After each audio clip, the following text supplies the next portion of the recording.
you're actually striking them and they're actually making that resonance combined and you're sitting right next to it. It's such a harmonizing experience. It gives me great confidence to continue with you and let you know that my name is Michael Miller. This is a Michael Miller trademark training video live on YouTube, first broadcast. Out to you, thank you for watching. Meant for Michael Miller Pilates licensed affiliates, core new course students, and anyone interested in surviving as a Pilates instructor or using core new tension in their movement or the instruction of others.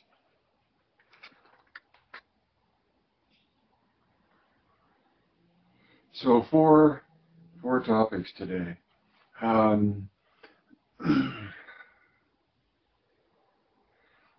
The topic is Pilates humor. Pilates humor. And I can't say that my memory banks just come bursting out with humorous things.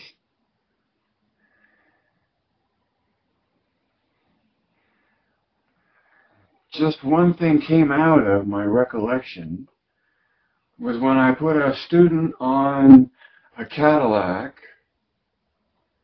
with the roll down bar in hand. And knowing me, I probably said roll down.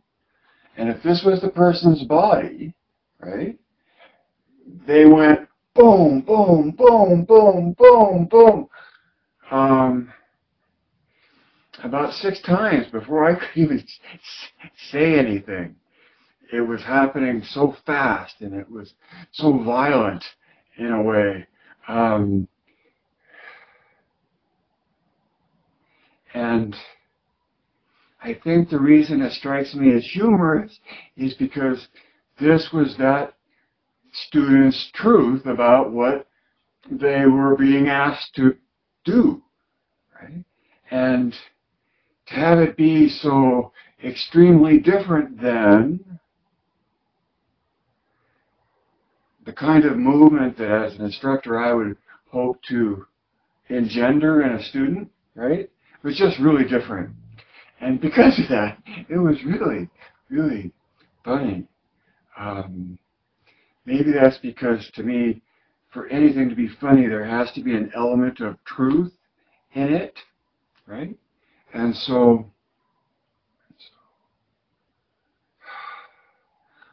Pilates is totally humorous in that there's so much truth in it that you don't have to look far to find something humorous about it. Number two, and I know, Pilates humor, it's an interesting combination of words. Maybe they don't even belong together. Number 2, if you can't say something nice, and in my culture everyone knows that the end of that statement is then don't say it, right? And I think it was said to me a lot as a child growing up, thanks to my upbringing, my mom, my dad. The whole culture was, if you can't say something nice about somebody, don't say it. And as a Pilates instructor, it's very tempting to trash what you see and present yourself as redemption from your condemnation of what's already there, right? You don't trash what you see. And I know, and you know this too, it's an obvious point. I would just say that in the situations where I saw something that was obviously well learned and intentionally delivered, right? It's their way of knowing how to do something. And rather than reaching into a judgment arena or seeping into it or falling into it, not staying in a realm of judgment, my words usually are, I would like to show you something different. Are you willing to try something different? It's not better, it's not worse, it's just different. And, that's what they're there for, is new and interesting and different and fun. And so it's rare that someone would say, no, I don't want to do anything different. What's important from me to you is that you present yourself as an instructor as tactfully as possible and allow a person all of the value and self-esteem and self-investment that they've made to the point that they've gotten to where they're moving the way they're moving. Right?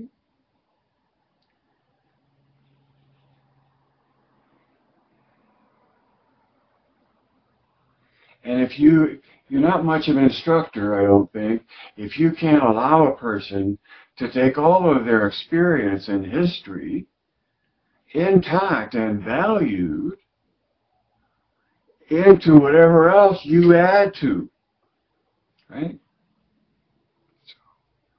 So, another way to do this, I want to try something else. It's not better, it's not worse. If you're not judgmental about what they're doing, then they won't take offense because they won't feel judged. And if you offer to do something different, to me, it's not judgmental. Right?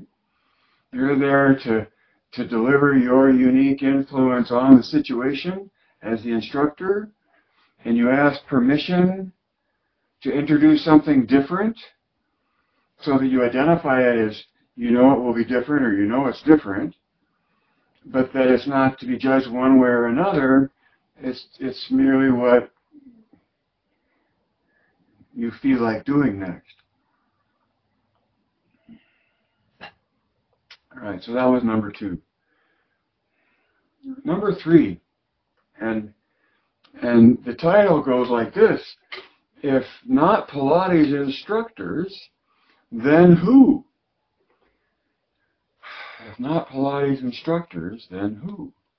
And here is Cornu standing over my shoulder. That means my trademark, Michael Miller trademark, points to Cornu tension, and Cornu tension is out there for anybody to do and engage. It's understanding of oppositional rotation between axes, right? But in terms of recognizing Cornu tension, and from its recognition, be the most empowered to share it, not only within the Pilates world, but in the human culture at large, right? It seems to me, though, Pilates instructors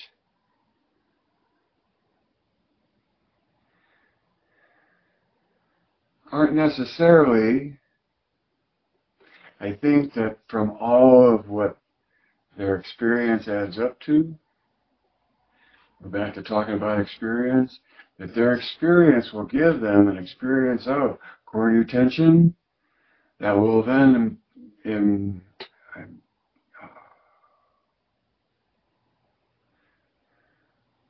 inspire in them the confidence to share it with others, right? And if not Pilates instructors, then who? Right?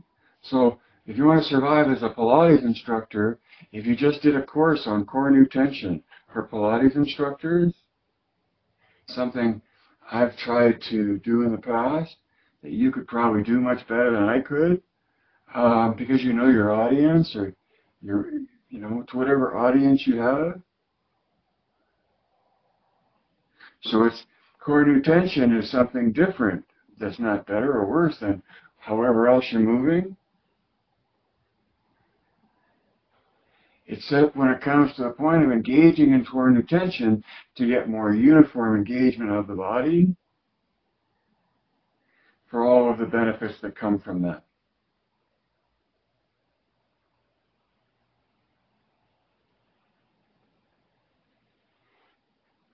So, as a Pilates instructor, I would encourage you to recognize the universality of core nutention, and that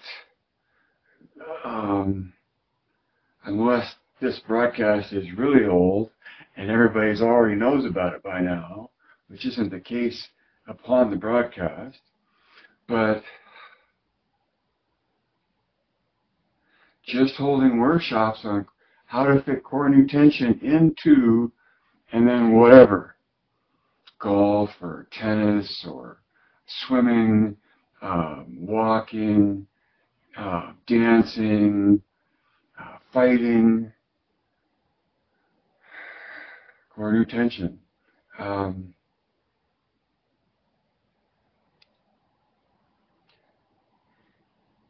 And so I think it's tough for me. It must be really seem impossible for you, but maybe not so.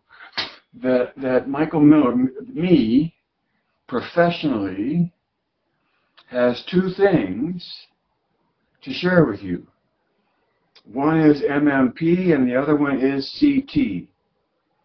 Now MMP stands for Michael Miller Pilates, and that's a view of Pilates, one among thousands, tens of thousands. But MMP is a very specific view of Pilates.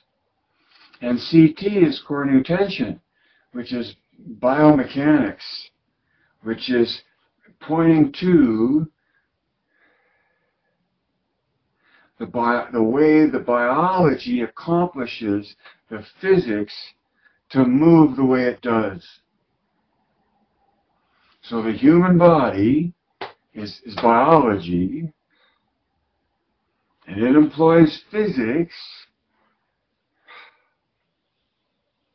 It employs its biology to accomplish the movement, and the movement happens within the what we know of as physics, right? Physical laws of movement and the way the body moves through space. It has to do with gravity, right? It has to do with reality. It has to do with time and space. And all of that's real abstract, I know.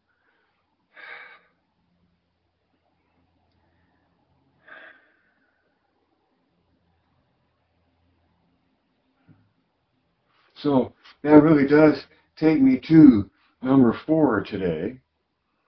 And the title is Pilates, Its Incredible Tale of Survival. And that comes from a social media post on how Pilates was doing a comeback. And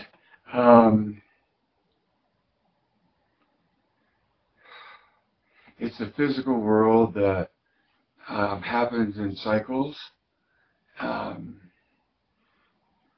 and the cycle of being no longer a fad to coming back to the same old thing is an obvious pattern throughout history on all kinds of subjects, and Pilates is no different than any other subject. Okay?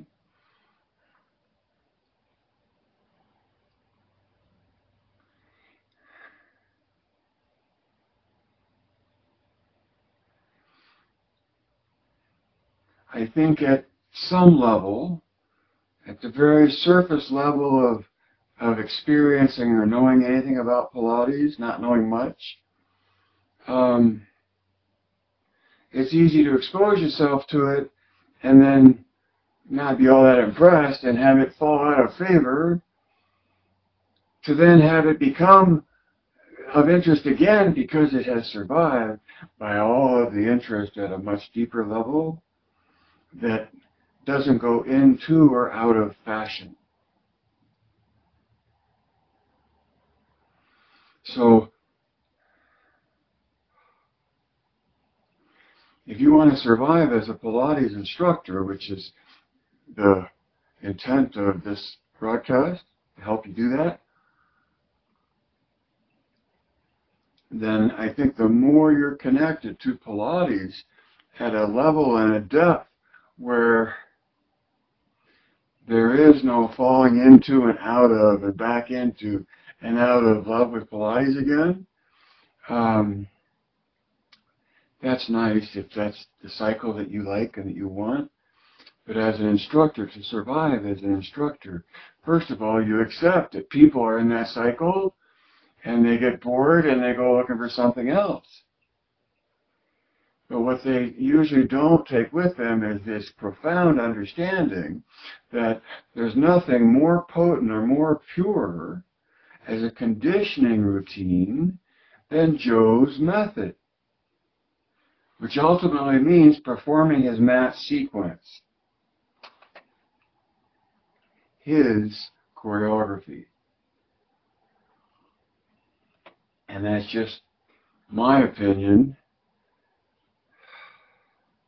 because it's integral to the MMP view that Joe's definition, promise, and sequence make up the ideal within it, or that from those three things you can get to the ideal. And see, my point is that Pilates falling in and out of favor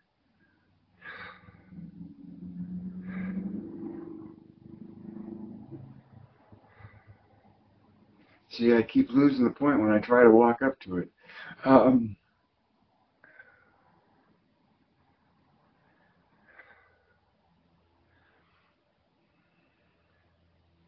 The fundamental nature of doing Joe's method, doing Pilates, but really, doing uniform eccentric loading, flowing through progressive patterns of movement, approaching Pilates as an MMP from that perspective. The ideal nature within Pilates never goes out of fad or favor. Your appreciation of it can ebb and flow. And another point I was trying to make is that the depth at which you engage in Pilates allows you to survive as a Pilates instructor, first of all recognizing that your students will come and go versus whatever their cycle is in on appreciating or being interested in getting better at Pilates, because Pilates is something you can get better at, something you can get very good at.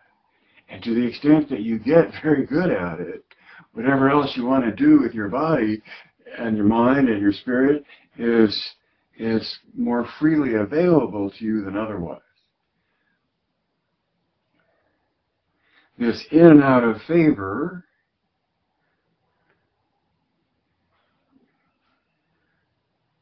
can easily happen at a level where you can't explain why it is what it is. Right?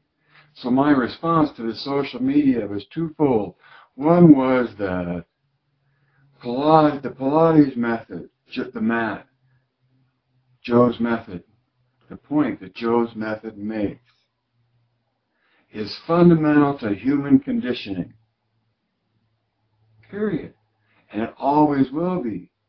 It's this, and by fundamental I mean it doesn't get any more basic or any purer than the performance of Joe's sequence, because of its ideal nature and structure.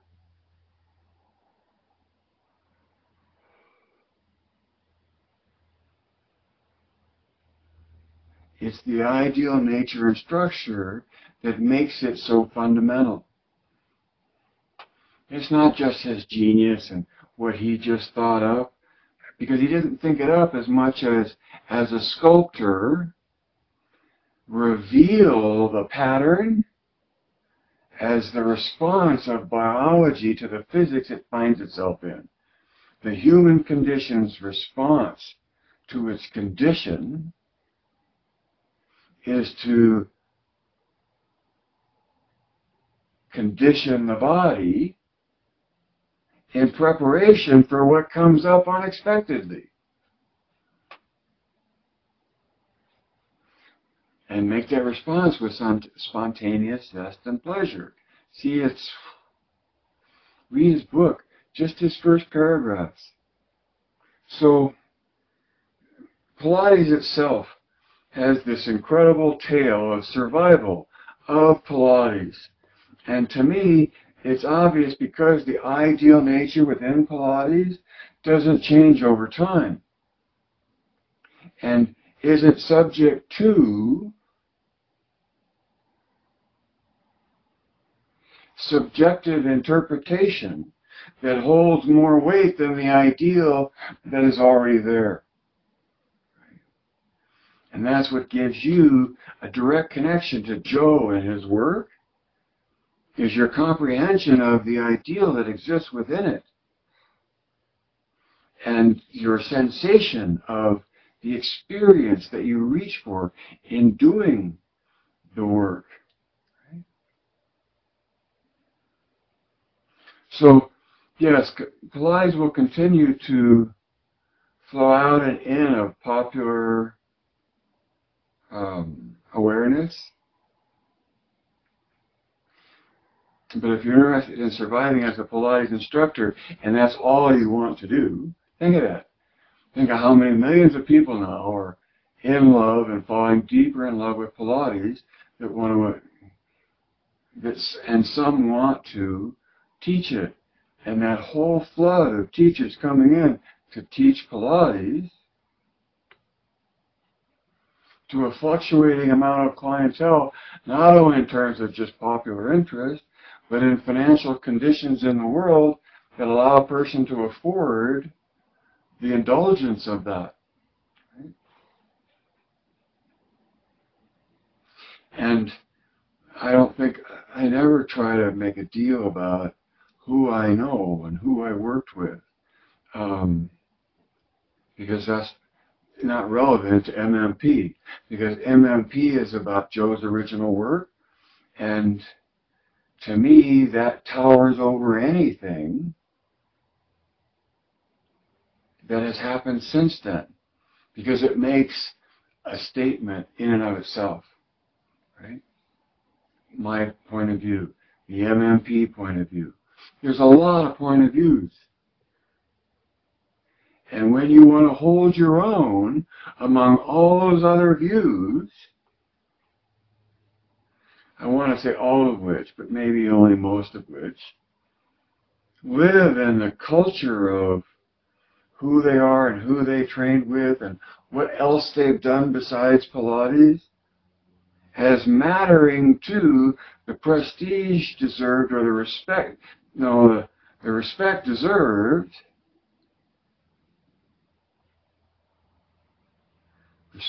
deserved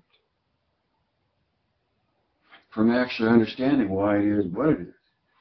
And see, that's unnerving because you can understand it without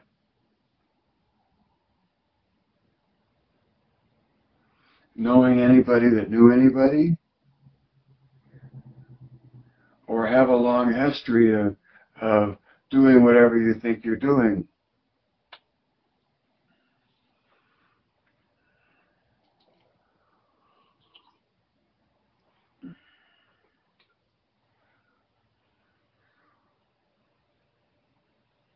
It's because of its nature that it will always be fundamental conditioning for the human body in reality, in space. If we're wearing bodies that have water and muscles and bones and all of that stuff, if we're human beings, if we're water balloons trying to navigate through space, especially on a planet, and we're bearing our own weight in water, see, it comes back to survival every time. because from my perspective, I think of the moon attributing to tides, attributing to a higher likelihood of things that started out in the ocean, laying their eggs and then surviving on land, more so surviving on land than in the ocean, right? Survival. And in that emergence out of the water, we take on our own weight. And that's our load. That's how heavy we are. And Pilates is conditioning within the ideal nature of the physics that we find ourselves in, the reality that we're in. And it pays attention to flexion and extension and side bending and rotating and the order that that happens in and the ideal expression that that's in.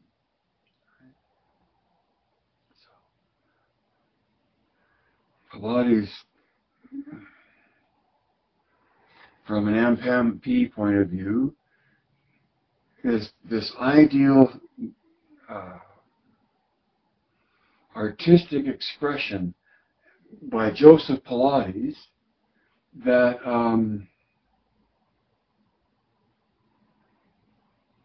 I can't even begin to say how monumental that of a contribution that is to humanity, right?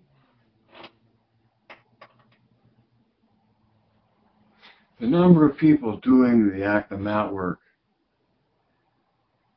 will always fluctuate. But to me, there's this hardcore base that's always growing. Why? Because it works. Because it's fundamental. And because in its purity of expression,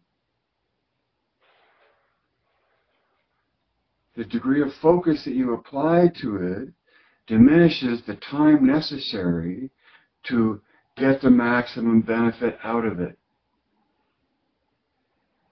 There's a paradox. I was always wondering about other paradoxes in Pilates.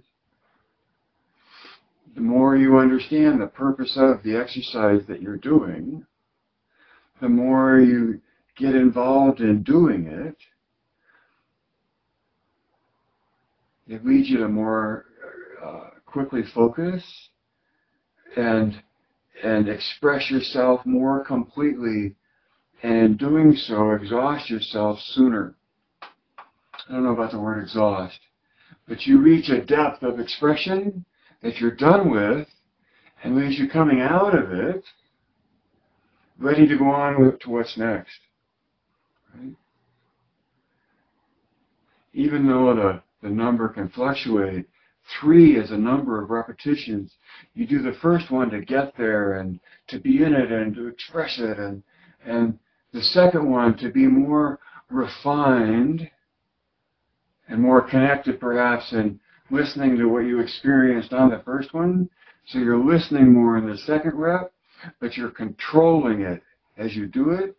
And on the third rep, you let go of the control and you express it artistically, right? Or maybe less manipulatively, intellectually, and more as just an embrace of the effort for what you're capable of expressing in and of itself without having to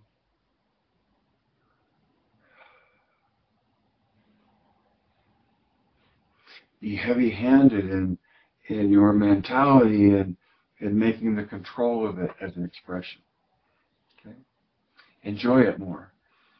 The first one for effort, the second one for more control, and the third one for the joy of it. Right?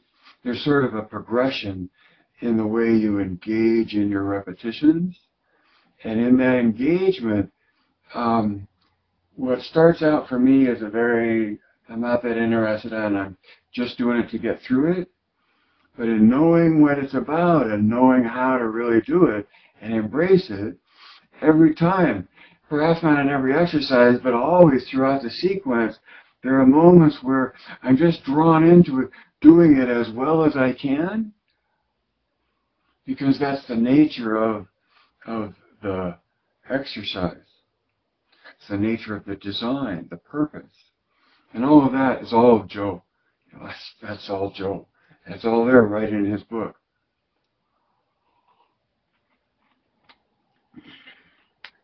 And from recent social media and discussion about the 3 pillars of MP, pillars, I'm not sure I like that, but they're the 3 pillars, the 3 things you need out of, the 3 things from Joe's book that I use to recognize the ideal within Joe's work.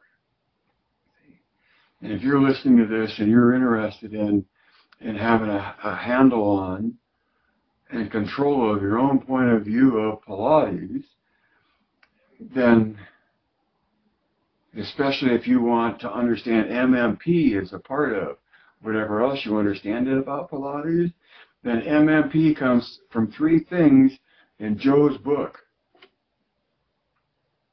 His definition, his sequence, his definition, his promise, and his sequence. I usually say them in that order. His definition, you heard this, his promise, very next paragraph, and the sequence. And the sequence is a reflection of admittance to the nature of the reality that we're in and the ability to strive for ideal expression of movement.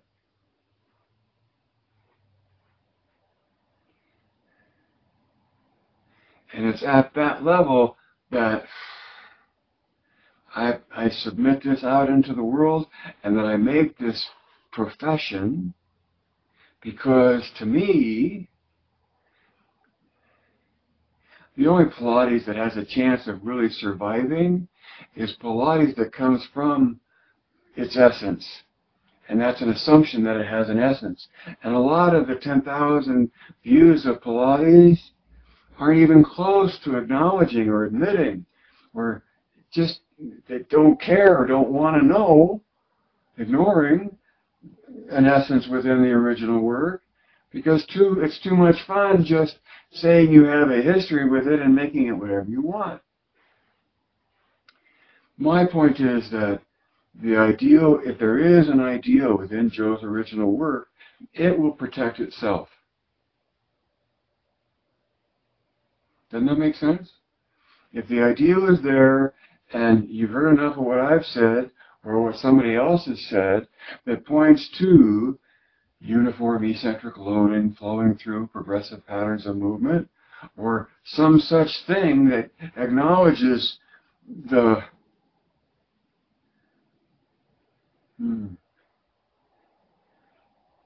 as a state of being in the body,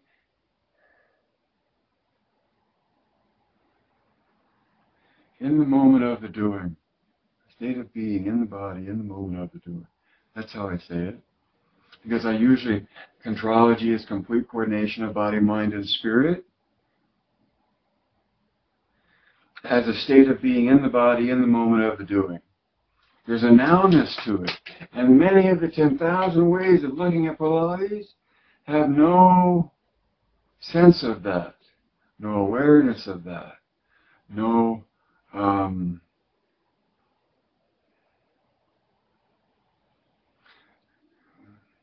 never been told or shown how important it is of the presence, of being present in the moment in the performance of the exercise. And I'm not saying there aren't another 1,000 that say, oh yes, that's important to us, and that's good, because it matters, right? Why does it matter? MMP answers why. MMP answers why. That's my next text box. All right.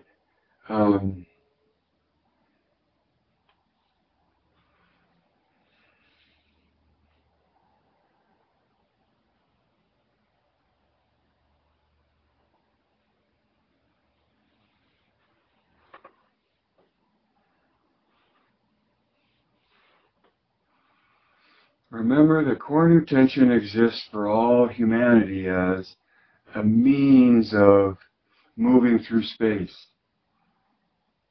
It's a way of engagement, and it happens, I think, subconsciously, necessarily, and to the extent that you've been introduced to the core being a grip at the hips, to oppositional rotation between axes within the body is a core nutension, and that to do that intentionally, great word, right?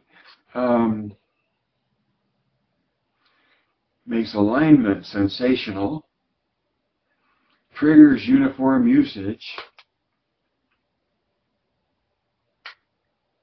right?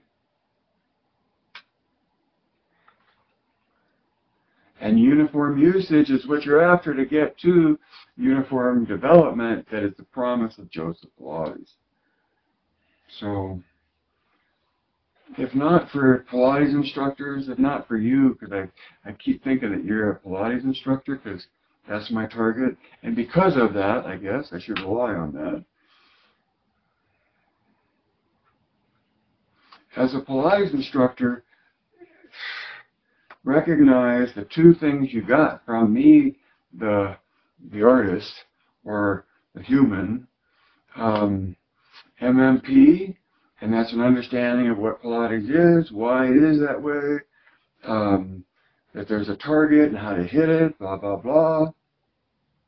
And then core nutension, which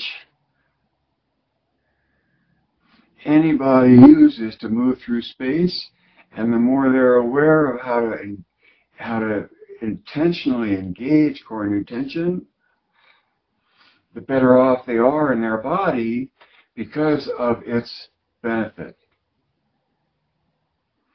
Alignment, uniform usage, to name the two big ones that I only care about. Sure, there are others.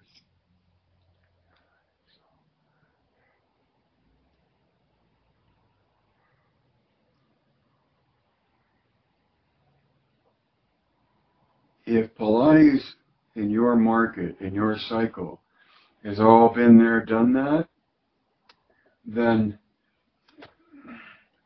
and you're wanting, and someone's asking you, why should I hire you as a Pilates instructor versus these other people? I would hope that one thing in your argument to get the job is that you know MMP and CT.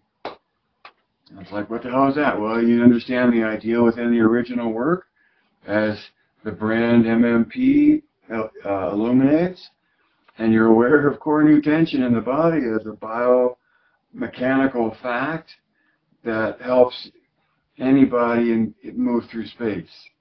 Right?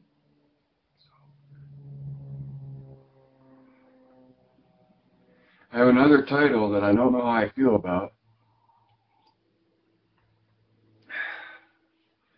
Well, it's actually a comment on my way out the door, my summary, and that's this title of Pilates Improv. Pilates Improv. Now, is that a contradiction?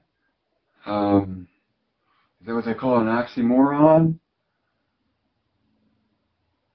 I don't even know if I have the words right, but is Pilates improv?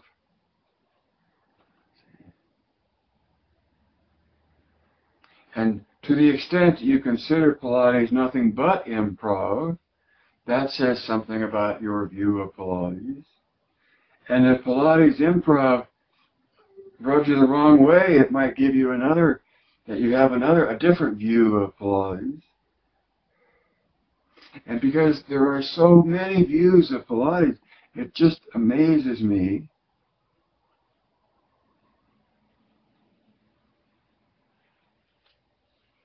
what's being represented as Pilates in the world out there on social media. And I know that there's more than, and much of the classical work doesn't ever come to social media, because if they show that, then they have nothing beyond that.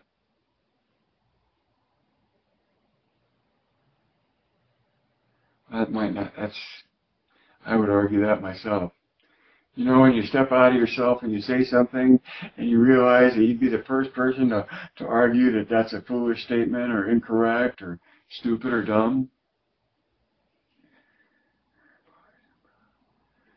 Well, in my title I had Pilates Improv, and underneath it, in parens, was no such thing.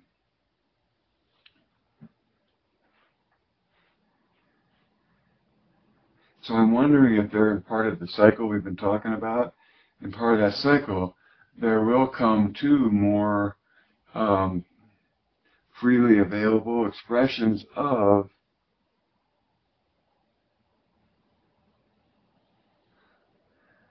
high-level Pilates performance.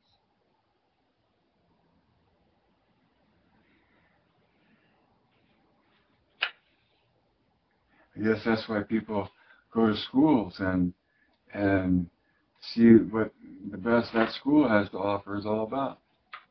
Good reason. But now, and I'll go. But now that you understand MMP and CT, no matter what school you go to, you'll be absorbing heritage and lineage and aristocratic credentials, which are all a good thing.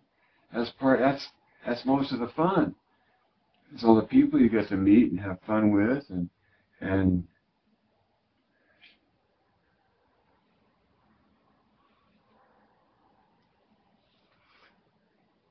but I need a buoy.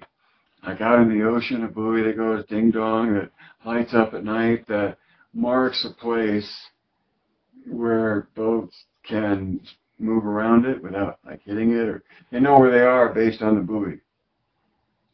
And MMP is a buoy for Pilates, and it's an ideal buoy, and it's a unique buoy. It's not very unique. It is unique because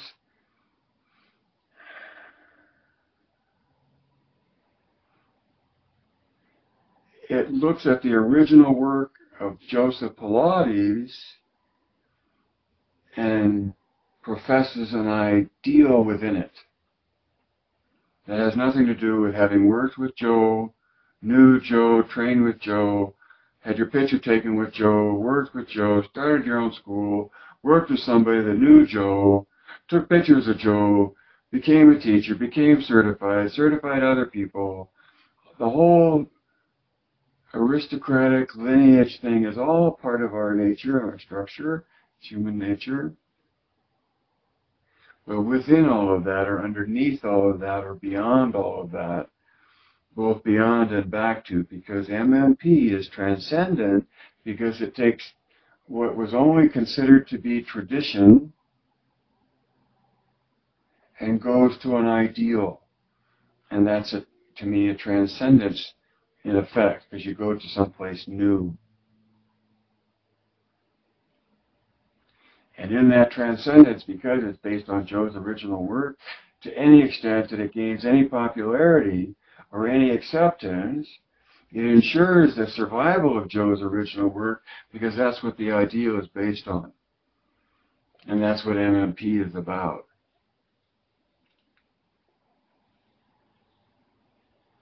So no matter what your school or team or tribe,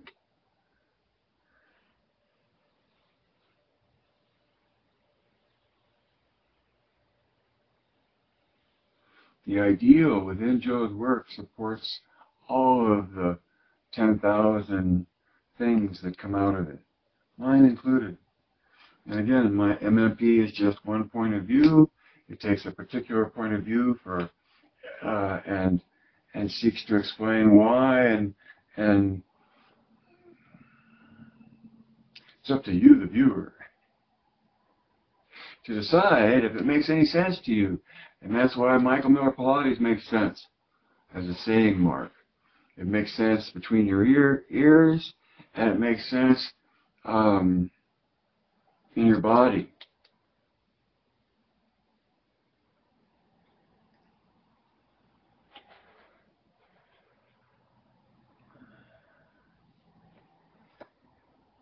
So keep exploring, if you're not already convinced. Endpoint at metatarsals with soft knees. And for God's sake, wear core tension. When you take pictures, wear core tension. In your neck, I'm talking about. The line through the neck. Because really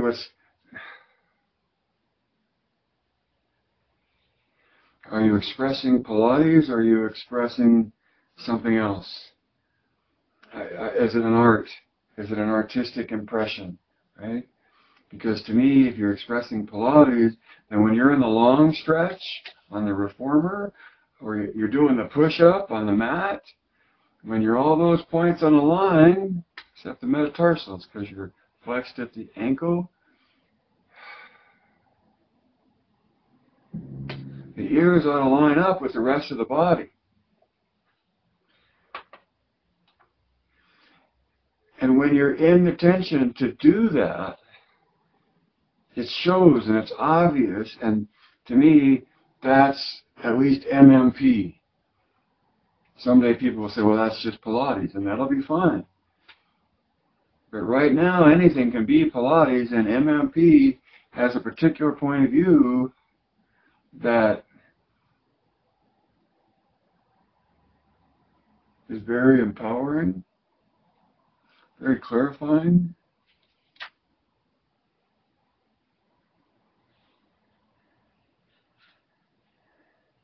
And wishes you well and all the better for your exposure to it.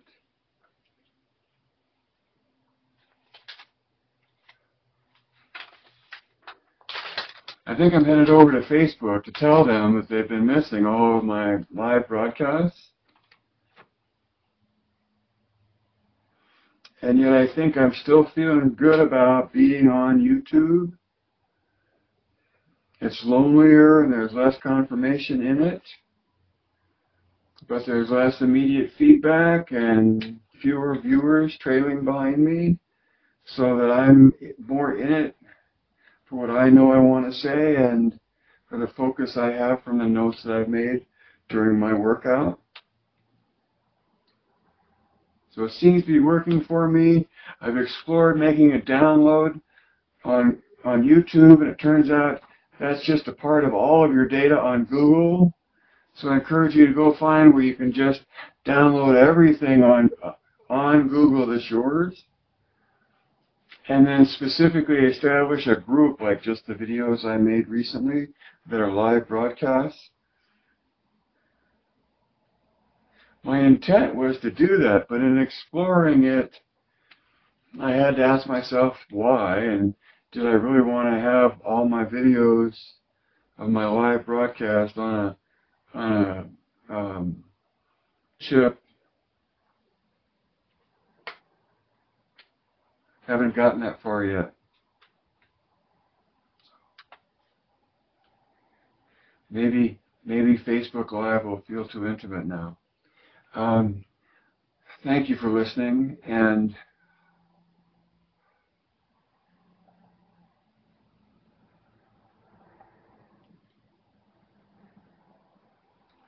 life can't live forever. Read between the lines. See behind the curtain. Add 2 and 2. Direct your thinking, right? Direct your thinking.